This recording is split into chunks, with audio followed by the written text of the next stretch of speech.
Agora tem assunto importante, a gente fala sobre saúde, a gente fala sobre hérnia de disco.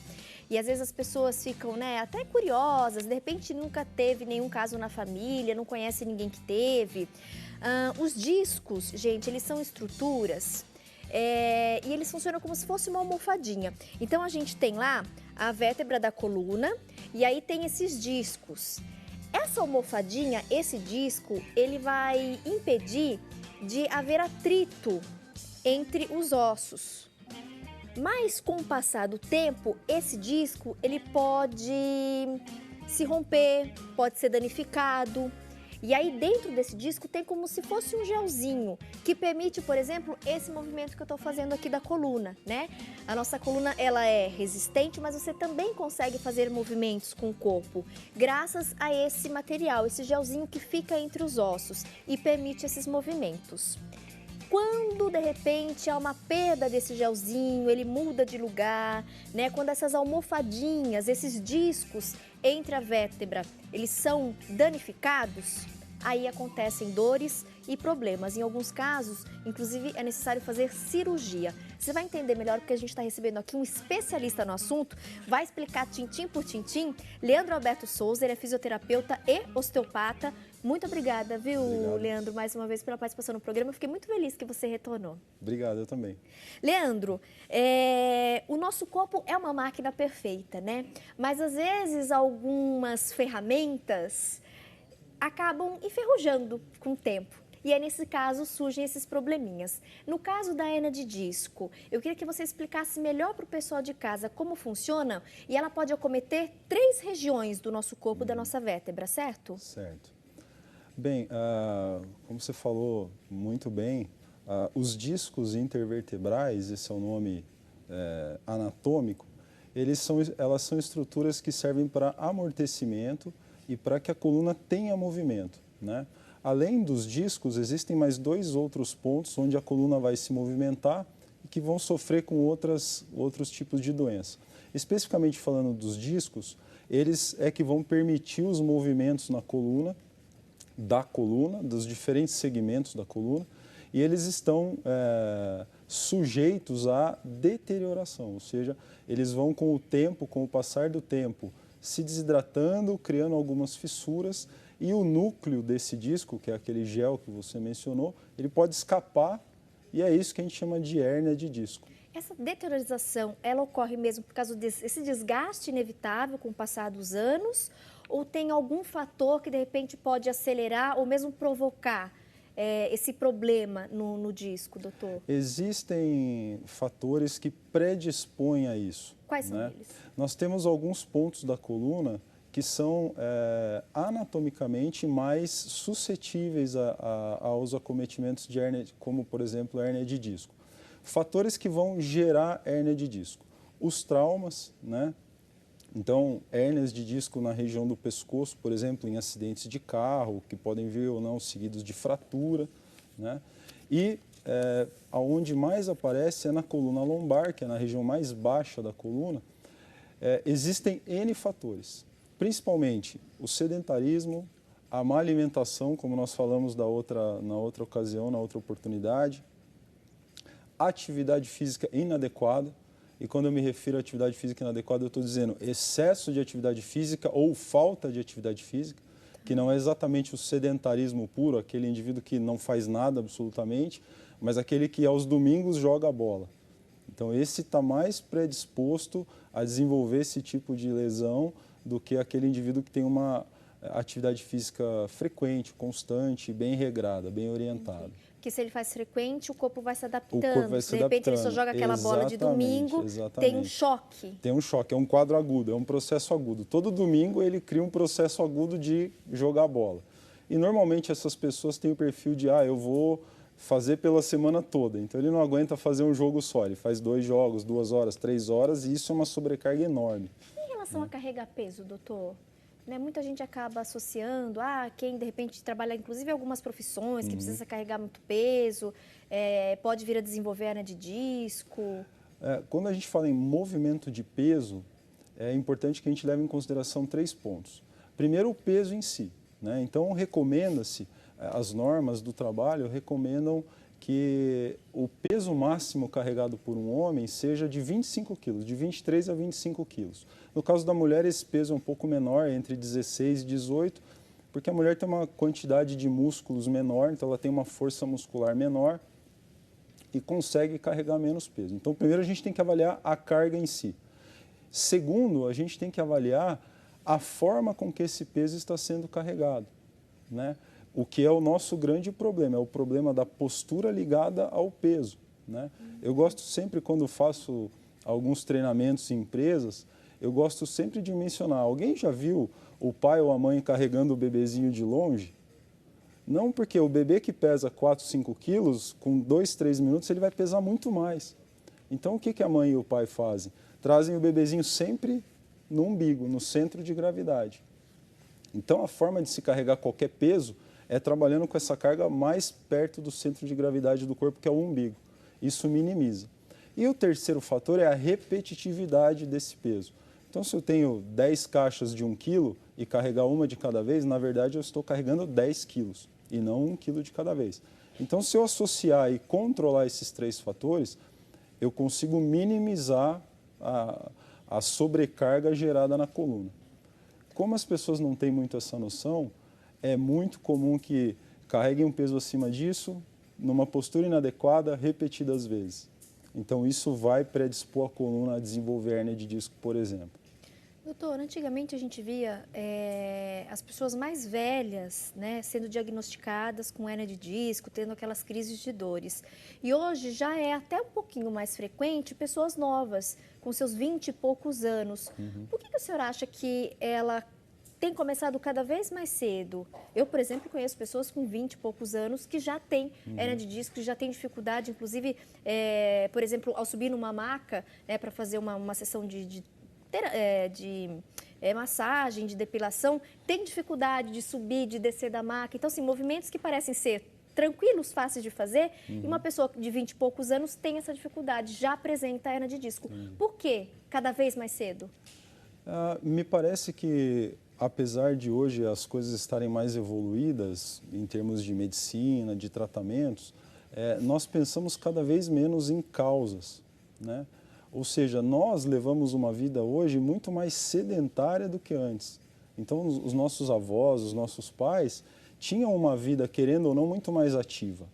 O organismo humano, ele é uma máquina, mas ele é uma máquina que se mantém através do movimento, né? Se nós pudéssemos fazer uma associação entre movimento e saúde, e falta de movimento e falta de saúde, a gente poderia dizer, olha, o limite máximo da imobilidade é a morte. Então, o indivíduo morto, ele não tem absolutamente nenhum movimento. O organismo precisa de movimento para se manter saudável. É por isso que a gente vê pessoas com 70, 80 anos ativas que têm uma qualidade de vida muito melhor do que o indivíduo de 20 anos que é completamente sedentário, dorme mal, come mal, que já tem o corpo de uma pessoa de 70 anos.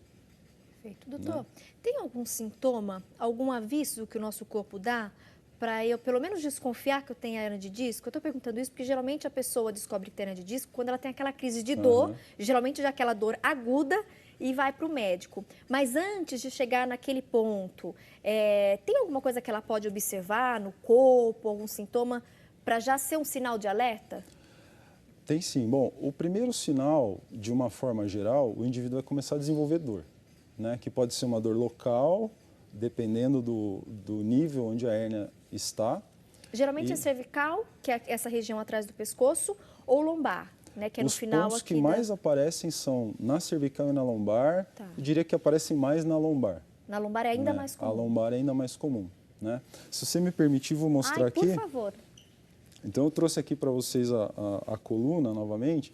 Então, nós temos aqui, a coluna, como eu falei da outra vez, ela tem algumas curvas para aumentar a resistência, né?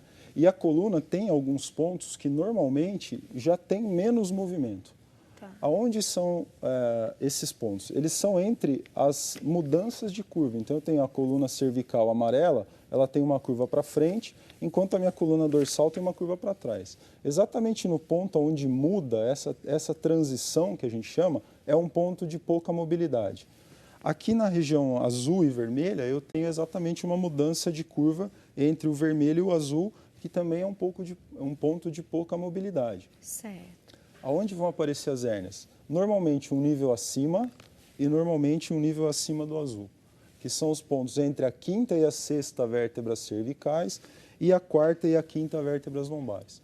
Mas aquele finalzinho, aqui, né, exatamente, entre uma e outra. Então, os sintomas iniciais são, em geral, dor, que pode ser uma dor local, ou já uma dor com irradiação. Então, se o indivíduo tiver uma irradiação para o membro superior, ele vai ter certamente uma alteração na coluna cervical. E se ele tiver uma irradiação para os membros inferiores, ele vai ter uma alteração na coluna lombar. No caso, por exemplo, da cervical, é comum dor em toda a região do pescoço, compromete até a respiração, tem uma dificuldade? Isso é Sim, comum, se o quadro estiver muito agudo, a primeira coisa que a pessoa vai notar, além da dor aguda, é a perda da mobilidade. Então, é aquela pessoa que não vai conseguir, o mínimo movimento já vai desencadear e aumentar mais a dor, né? No caso da cervical, doutor, então nessa região mais baixa, muita gente associa, a gente está vendo até aqui umas participações de alguns telespectadores, dificuldade de movimento, muita dor nas pernas, perda de mobilidade das pernas. Tem até uma telespectadora aqui que ela disse que precisou recorrer à cirurgia. Isso é comum?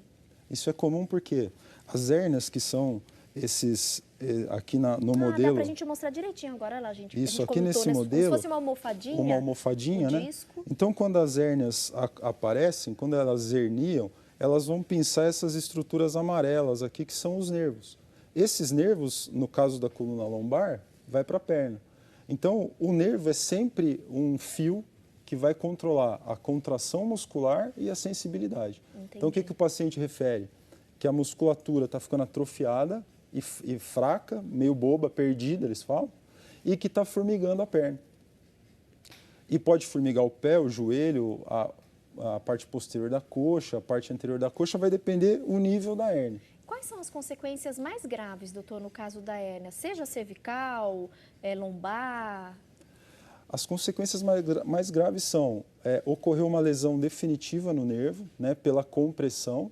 Então, na verdade, aquele gel que existe nessa almofadinha, nesse disco, ele pode sair, vazar daí e entrar em contato com esse nervo. Isso. Entrou em contato com esse nervo que tem a dor, que tem a dormência, Exatamente. essa dificuldade de mobilidade. Exatamente. Tá. E acontece uma dor, no caso das hérnias, acontece uma dor à distância, então eu posso ter um formigamento na mão, por exemplo, se eu tiver uma hérnia cervical, e muito provavelmente eu vou ter dor local, porque a minha vértebra também tem nervos sensitivos.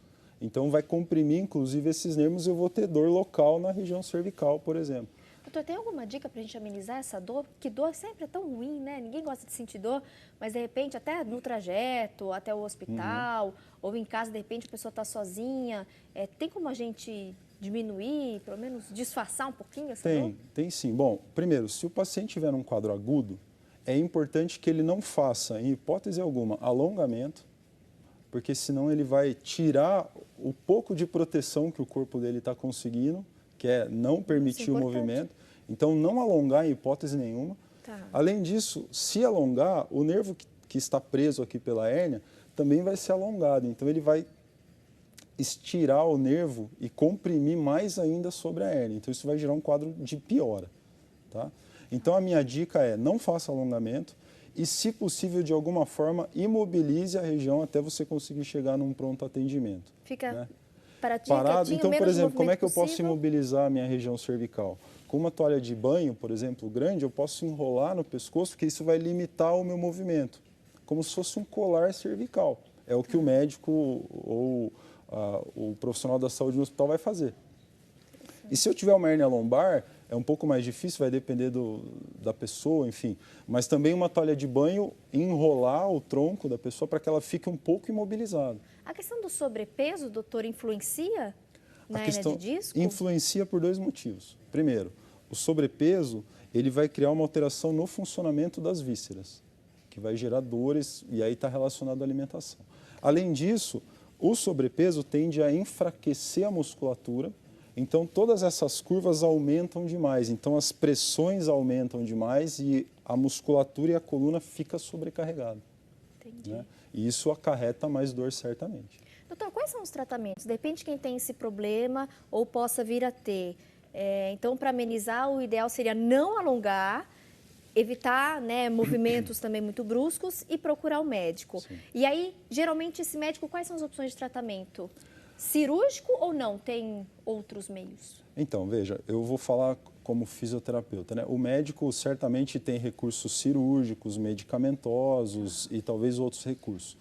Como fisioterapeuta, existem N propostas de tratamento.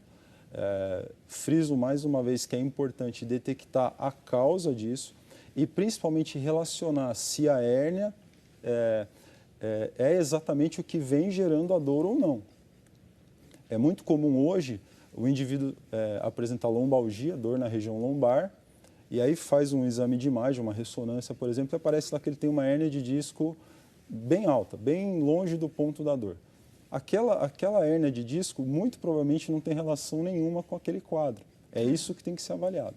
No caso de existir relação, então é a minha hérnia de disco L4, L5, por exemplo, que vem me dando dor na perna, formigamento, enfim. Existem N propostas na área da fisioterapia, né? Particularmente eu trabalho com osteopatia, que vai fazer o quê? Vai retirar a sobrecarga do ponto que gerou a hérnia. Então a hérnia, entre aspas, se afasta do nervo, o processo inflamatório diminui e os sintomas se redimem. Tá. Feito isso, é importantíssimo uma avaliação da causa da hérnia e mudança de hábito. Doutor, Graciela Fischer escreveu para a gente de Paulínia, tem 6 hérnias de disco em processo degenerativo. O que pode fazer para amenizar a dor? Veja, provavelmente ela tem uma predisposição genética a desenvolver esse tipo de coisa, esse tipo de lesão, hérnia de disco. É importante avaliar os hábitos diários dela, então, desde a alimentação, qualidade de sono, o peso que ela está agora, se ela está em sobrepeso, se ela está no peso ideal, enfim, tudo isso, se ela é sedentária ou não, né? O que fazer para aliviar a dor? Primeiro, vai depender de onde são essas hérnias, né? Eu sugeriria que ela fizesse uma boa avaliação com um profissional para que possa observar exatamente o quanto essas hérnias estão envolvidas na dor ou não, né? Porque não é muito comum que a pessoa tenha muitas hérnias assim. Tá. O ideal seria procurar, fez até a opinião de um outro médico. Exatamente. E esse tratamento, esse acompanhamento, por exemplo, com o próprio fisioterapeuta, ele durante toda a vida? A pessoa diagnosticou hérnia? Não. É um tempo, ela vai fazer é um tempo. É um tratamento e... Ele melhora ou ele cura, doutor? Ele cura, ele fica sem sintomas. Cura. Sim. Em quantos por cento? Desculpa. Em quantos por cento? Para todas as pessoas? Não. Em alguns casos, a cirurgia é um processo indicado, né? Em outros casos, talvez em 70%, um pouco mais, a cirurgia pode ser descartada, o que é muito bom para o paciente, porque é menos invasivo não fazer a cirurgia, os resultados vão ser mais duradouros, né? Porque a mecânica da coluna vai ser mantida. Perfeito. Tá? Muito obrigada, viu, Leandro, por participar conosco mais uma vez do programa. E eu vou me despedir de você fazendo o convite que eu faço para muitos dos nossos convidados, voltar numa outra oportunidade, porque acho que dá para a gente esclarecer mais sobre esse assunto. Foi muito esclarecedor o nosso bate-papo, mas tem mais dúvidas que a gente ainda pode compartilhar, né, esclarecer, especialmente o pessoal que está aí prestigiando a nossa programação. Muito obrigada, viu? Volte sempre, espero te encontrar em breve aqui no programa. Volte, obrigado. Turminha, as perguntinhas que a gente não conseguiu responder ao vivo vão ser aí encaminhadas para o nosso convidado e em breve ele participa falando mais sobre esse e outros assuntos pertinentes aí à nossa saúde.